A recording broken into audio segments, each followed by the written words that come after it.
កម្រង1,000 ថ្ងៃគឺយើងធ្វើនៅក្នុង51ភូមិបាននៃ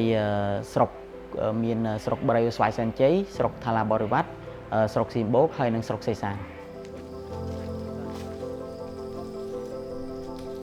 ពីមុនអ្នកគ្រូពីមុនគ្រួសារខ្ញុំមាន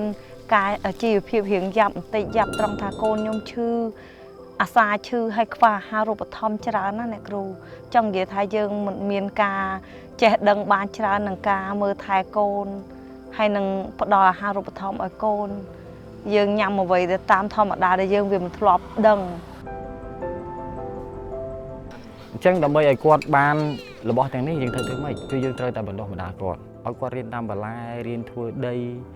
លើករងបាទឲ្យគាត់ចេះដាំដំណាំរបៀបម៉េចដើម្បីឲ្យបានផលគឺយើងឲ្យគាត់រៀនអំពីការដាំដំណាំឆ្លាស់ដាំដំណាំវិលជុំដាំដំណាំអន្ទាក់និងការដាក់ជីធម្មជាតិដូចជាលាមកសត្វ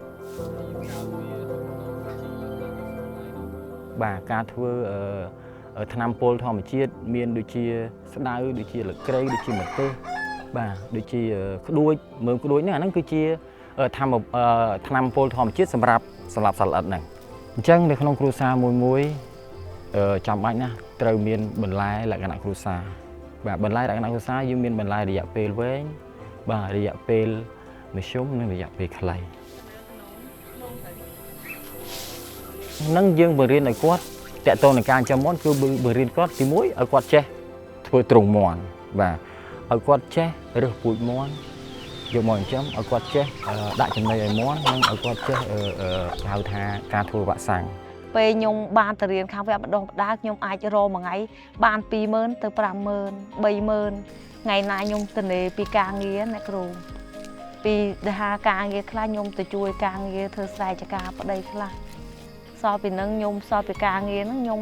លក់ដូរតិចតួចនៅផ្ទះអ្នកគ្រូខ្ញុំធ្វើនំចំណីលក់ខ្ញុំដាំបន្លែលក់ចិញ្ចឹមមាន់ហើយមើលថែកូន